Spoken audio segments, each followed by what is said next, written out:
Hello, my dear students.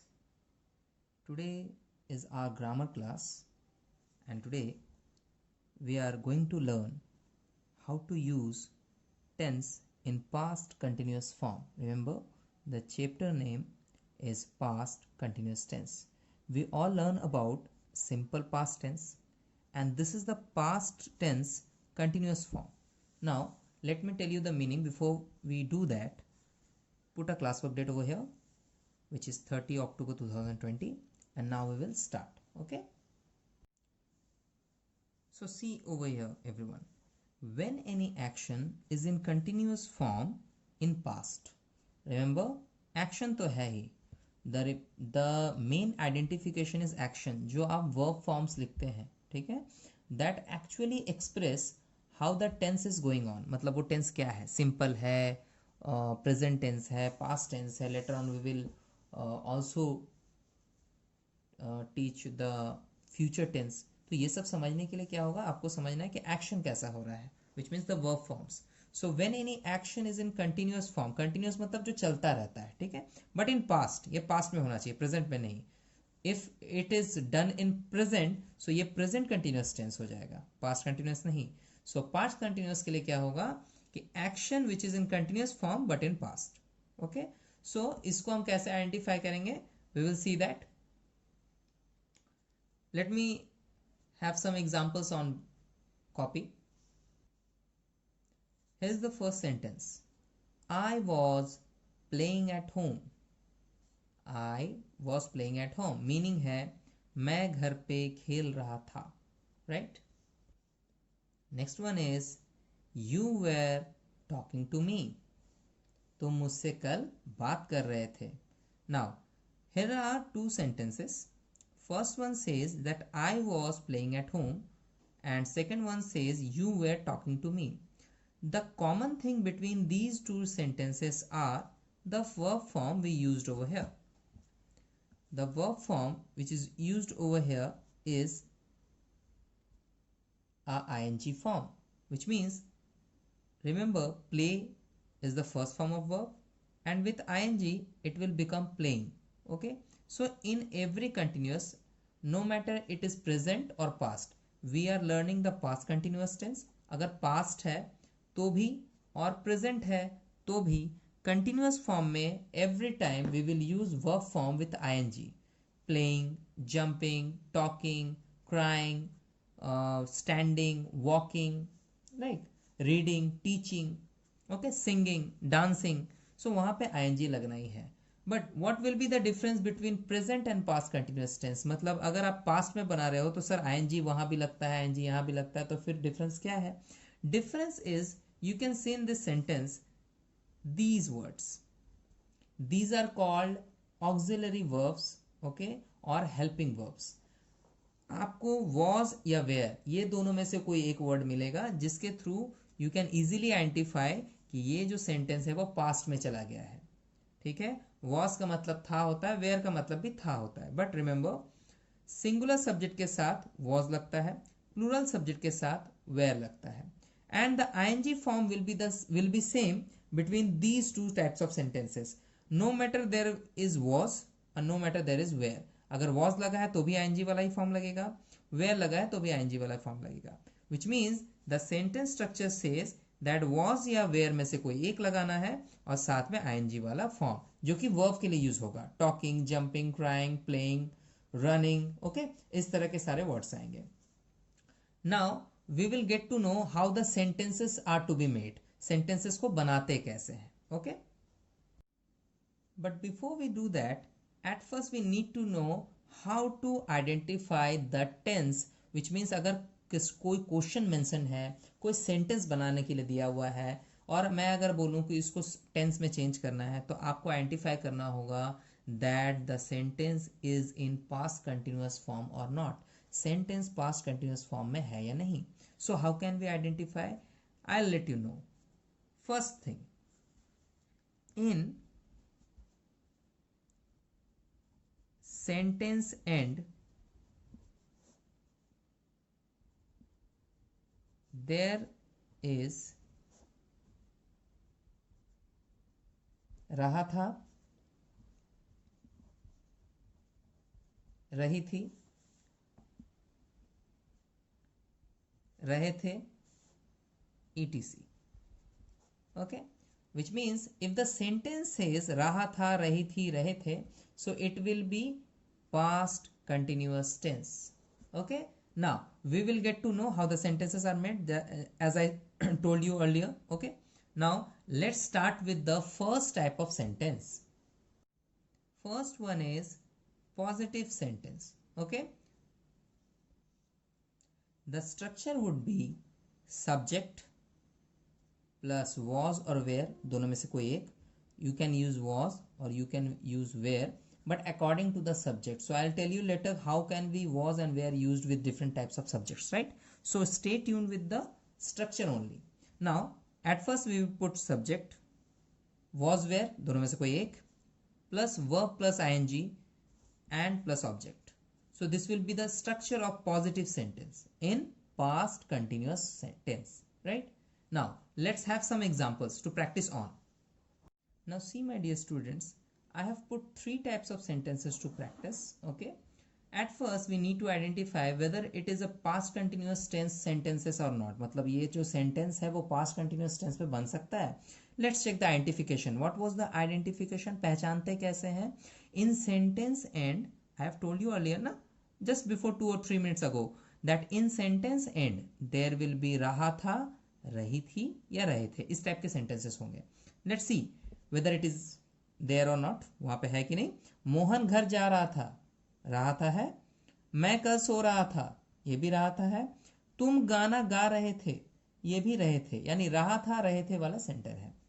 Now अब इसका structure follow करेंगे. At first we will take subject. तो subject है Mohan, so we will write Mohan. Was were में से कोई एक लगेगा. मैं यहाँ पे वॉज लगाता हूँ. सिंगुलर सब्जेक्ट के साथ वॉज लगता है. I tell you later the rules. Okay, कोई बात नहीं, अभी आप प्रैक्टिस करिए. Mohan was. Now verb plus ING. Verb क्या होता है? The action we do is a verb. Simple सा मीनिंग है. जो भी एक्शन आप करते हो, खा रहे हो, सो रहे हो, जाग रहे हो, लड़ रहे हो, बात कर रहे हो, पढ़ रहे हो, ठीक है, गाना गा रहे हो, टीवी देख रहे हो, तो जो भी काम आप करते हो जिसको हम एक्शन बोलते हैं, उसी को वर्ब में कन्वर्ट करते हैं. सो यहाँ पे घर जा रहा था, तो क्या काम हो रहा है? जाने का काम हो रहा है, जा रहा था. सो मोहन वॉज, जाने का होता है गो, और हम लोग क्या बोल रहे हैं कि in this particular structure we will use ING, so go will become going. So Mohan was going. अब ऑब्जेक्ट लगेगा. ऑब्जेक्ट मतलब बाकी का सेंटेंस क्या है? वो घर जा रहा था. So Mohan was going to home. Okay, now the next sentence says मैं कल सो रहा था. सो मैं का इंग्लिश होता है आई. मैं इज द सब्जेक्ट, जो सब्जेक्ट है, जो बात कर रहा है, जो काम को कर रहा है. नाउ वॉज और वेयर में से कोई एक. हियर अगेन यूज वॉज लगेगा. कल सो रहा था. सो काम हो रहा है सोने का, सो रहा था. सो आई वॉज स्लीपिंग. सोने का होता है इंग्लिश स्लीप, और चूंकि आईएनजी वाला फॉर्म यूज करते हैं, so I was sleeping. I was sleeping कल ना. So I was sleeping yesterday. Remember, कल के लिए tomorrow भी यूज करते हैं, but problem is this, as it is a past tense, यानी ये पहले हो चुका है, so पहले वाला कल यानी जो कल बीत चुका है उसके लिए हम yesterday यूज करते हैं. Okay. Now last one is तुम गाना गा रहे थे. तुम के लिए इंग्लिश क्या होता है बाबू? यू. क्या कर रहे थे? गाना गा रहे थे. यू के साथ लगेगा वेयर. WERE. वेयर नहीं प्रोनाउंस करोगे, प्रोनाउंस करोगे वेयर. वेयर भी बोल सकते हैं, वर भी बोल सकते हैं, दोनों चलता है. यू वर या यू वेयर. पूरी तरह से वेयर नहीं बोलना है. वेयर जो सेंटेंस है, आई मीन सॉरी, जो वर्ड है उसका मीनिंग कहाँ होता है, वेयर, कहाँ पे. सो यू वर क्या कर रहा है? सिंगिंग. ओके, गाना गाने को सिंगिंग कहते हैं ना.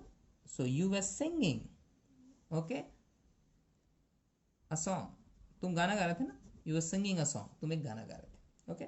So these are the sentences to be made in positive way in past continuous tense. Mohan was going to home. I was sleeping yesterday. You were singing a song. Now we will moving forward to the next type of sentence, which is called as a negative sentence. So the next type of sentence is negative sentence.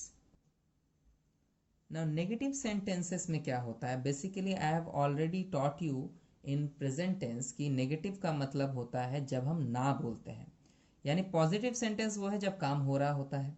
I was sleeping is a positive sentence, मैं सो रहा था। But अगर मैं ये बोलूँ कि मैं नहीं सो रहा था, मैं सो नहीं रहा था, सो वहाँ पे अगर मैंने ना बोला यानी उस काम को करने से मना किया है कि मैं वो काम नहीं किया, वो काम मैं नहीं कर रहा था, सो वहाँ पे इसको हम चेंज करके क्या लिखते हैं, it will be a negative sentence, right. So यहाँ पे हम लिखेंगे use of not, use of not. जब हम नॉट लगाते हैं सेंटेंस में, सो इसको हम कहते हैं negative sentence, right. Now how will be the sentences are made. Now at first see the structure, subject plus was were as it was in positive sentence. Positive sentence में भी subject plus was were था, but यहाँ पे एक चीज change है, बीच में आएगा नॉट। ना बोलने के लिए हम थर्ड प्लेस पे, देखो फर्स्ट प्लेस, सेकंड प्लेस और थर्ड, स्ट्रक्चर के थर्ड प्लेस पे नॉट लगा लेते हैं। नॉट लगाने के बाद सेम चीज verb plus ing यूज करना है and plus object. Okay, let's have some example to understand it better, right? Now see here these examples. These are the same sentences from positive sentences. मतलब positives में मैंने इसको बनाया था, इसमें मैंने सिर्फ नहीं जोड़ दिया है, so ये negative बन गया। The same sentence which is done in positive way, उसको हम नेगेटिव वे में कैसे करते हैं, we will find that. Okay, now see, Mohan घर नहीं जा रहा था। The answer would be, subject पहले लेंगे यानी Mohan, but we will follow the structure. This is the structure, subject Mohan, was या वेयर में से कुछ लगाना, उस वक्त भी वॉज लगा था, सो वॉज लगेगा। And the third place will be not, ना के लिए क्या लगेगा, not, so Mohan was not. Okay, उसके बाद का सेंटेंस हूबहू वही होगा, एकदम सेम सेंटेंस आपको यहाँ पे कॉपी करना है। verb plus ing which means जा रहा था, so was not going to home. The same sentences is made in not form यानी negative form, जहां पे हम Mohan was going to home का मैंने बना दिया Mohan was not going to home. Very easy. Now again, मैं कल नहीं सो रहा था, so in positive way अगर हम ना बोले तो मैं कल सो रहा था, so what will be the sentence, I was sleeping yesterday. This was the sentence in positive way. But अगर नेगेटिव वे में करना है, जो कि अभी हम सीख रहे हैं, so I was not sleeping, so I was not sleeping yesterday, मैं कल नहीं सो रहा था। Now the last sentence says तुम गाना नहीं गा रहे थे। रिमेंबर द सेंटेंस, तुम गाना गा रहे थे, राइट। सो तुम गाना यानी यू के साथ लगेगा verb, singing a song, but remember it is a negative sentence, so यहाँ पे थर्ड प्लेस में लगेगा not, so you were not singing a song. Okay, so in negative sentence just use not in the third place and the whole structure will be same, पूरा structure same रहेगा। Third place पे आप सिर्फ not लगा दो तो आपका positive sentence negative में चेंज हो जाएगा, right? Now move on to the third and the last part of this particular tense, which is interrogative sentence. The next part is interrogative sentence. Now what are interrogative sentences? When we ask questions in a sentence, जब हम sentence को कुछ इस तरह से बोलते हैं जिसमें हम क्वेश्चन पूछते हैं, ठीक है। अगर सेंटेंस ऐसा है जिसमें क्वेश्चन पूछा जा रहा है, so it will be a interrogative sentence. अभी हम कौन सा टेंस सीख रहे हैं, we are learning the past continuous form. So past continuous में इंट्रोगेटिव यानी क्वेश्चन मार्क वाला क्वेश्चन कैसे, आई मीन सेंटेंस कैसे बनता है, we will get to know. So see the structure first, then we will take some example to understand it better. Now see my dear students, the structure says that the was where will be at first, मतलब interrogative sentence में was where पहले आ जाएगा, and after that we will use subject and verb plus ing and object. Remember the structure says कि पहले subject होता है, फिर बाद में was where होता है, उसके बाद verb plus ing लगा के object लगाते हैं। बट जब हम इंट्रोगेटिव सेंटेंस बनाते हैं, so we will do a just change. क्या चेंज करते हैं कि वॉज वेयर को पहले कर लेते हैं और सब्जेक्ट को बाद में, इससे वह सेंटेंस इंट्रोगेटिव में चेंज हो जाएगा। And the remember when the sentence is going to be end, हम लोग यहाँ पे लगाएंगे question mark. Okay, so now take some examples to understand it better. Now see the examples my dear students. I have made the same examples which I have told in positive sentence and negative, of course. Remember, these are interrogative, so we will do question marks at the end of the sentence. Okay, now what will be the sentence? क्या मोहन घर जा रहा था? Remember, the first positive sentence was Mohan घर जा रहा था. I have not put it क्या because वो interrogative नहीं था. So answer था मोहन घर जा रहा था का कि Mohan was going to home. And what I have said in this structure of interrogative, मतलब जब क्वेश्चन करते हैं तो स्ट्रक्चर क्या होता है? वॉज वेयर पहले लग जाएगा, मोहन को बाद में कर देंगे, राइट? सो मोहन के साथ पहले वॉज लगा था, Mohan was going to home, so हम यहां लिखेंगे was Mohan going to home, and the question is asking, question पूछा जा रहा ना, सो क्वेश्चन मार्क लगा देंगे। नाउ अगेन, क्या मैं कल सो रहा था? रिमेंबर द पॉजिटिव सेंटेंस, मैं कल सो रहा था का आंसर था आई was sleeping yesterday. Again, I was sleeping yesterday. अब मुझे तो क्या लगाना है? It will be a interrogative, तो आई वॉज स्लीपिंग यस्टरडे का बनेगा was I sleeping yesterday, question mark at the end of the sentence, right? Now the last one is, क्या तुम गाना गा रहे थे? In positive way, तुम गाना गा रहे थे. The translation was, you were singing a song. Again, you were singing a song. यहाँ पे were पहले हो जाएगा, W-E-R-E. Were you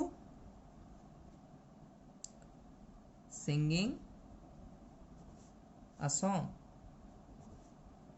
At the end of the sentence, question mark. Okay, so these are the all types of sentences which can be made in past continuous form. I have explained you the structures, the examples, so at home you should practice it all. Okay, now the video is going to be end, and some examples are given in your book also, in your grammar book, English reader book. So I will explain the examples and the book exercises later on any next video. Okay, till then you should remember these all structures and the rules and how the sentences are made. Okay, now the video is ended over here.